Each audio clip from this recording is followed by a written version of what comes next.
No espaço das salas, dos auditórios, nós estamos, nesses 3 dias estão sendo realizados 6 fóruns, né, 6 encontros.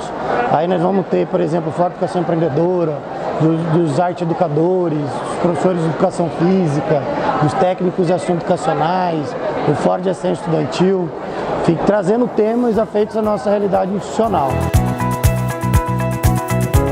Eu vou acordar, não vou nem precisar ir lá fora para pegar o jornal, com aquela neve enorme, aquele frio, ou aquela chuva, meu jornal não vai molhar, vou pegar ali ó, no armário de casa, o jornal vai estar impresso com a telinha.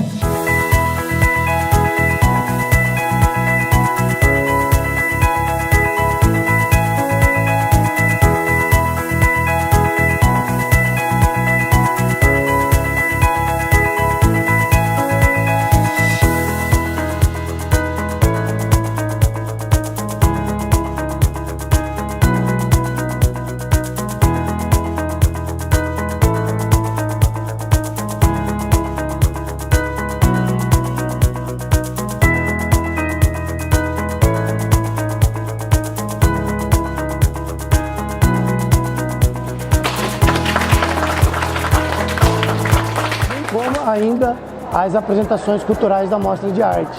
Ao todo serão 28 apresentações que vão estar sendo realizadas dentro do nosso Workif.